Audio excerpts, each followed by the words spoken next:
My name's Diane Aglibot. I'm turning 17, and my dad's in the Navy, so that makes me a Navy brat. He has been in the military for about 11 years now.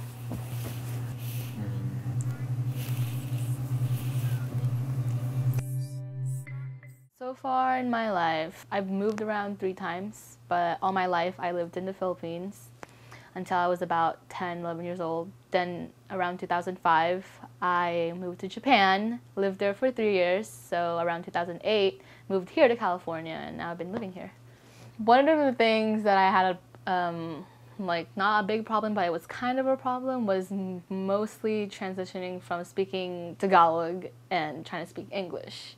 Because when I lived in Japan, I went to it's not like I went to a Japanese school, I actually went to a Do-Dia school. It's like an international school. And I was really accustomed to speaking my native language, and it was kind of hard trying to make friends when I was like in 6th grade, and I was, shy. And it was kind of just a hard time trying to speak English fluently or as well as you'd like. So yeah, the language barrier was one of the things.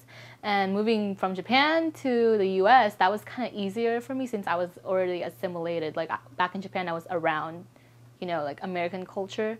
So transitioning from that wasn't as hard compared to going from the Philippines to Japan.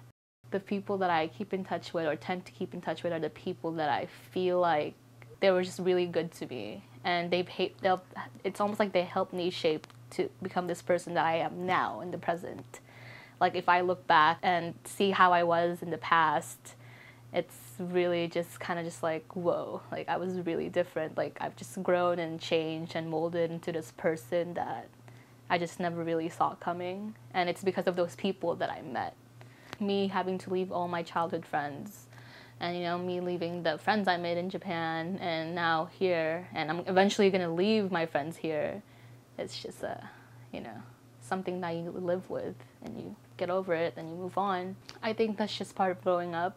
I think that you need to be living your own life, and that's just part of growing up. You grow distant from people physically, and in the future you just don't know, like, oh, you see that one person, you're just like, whoa, you've changed so much. And I guess that change, I'm trying to say is that's why now that I look at it, I don't have a lot of expectations from someone.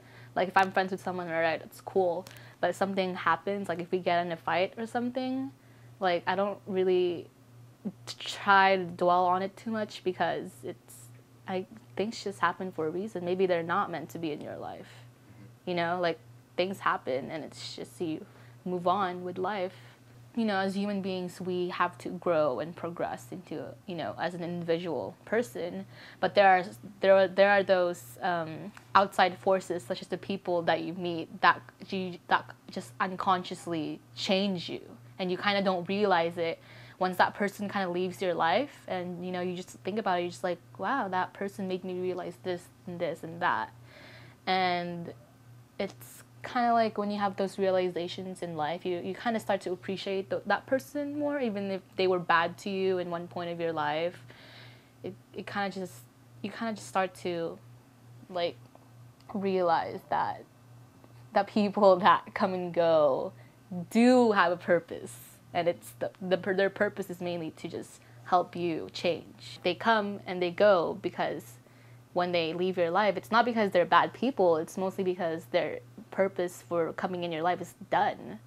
Like the chapter that they have in your life is over, and you kind of just move on. I know that I'm going to meet them sometime again, even those that I'm not close to. They're just gonna be there. They're gonna be there in your life always.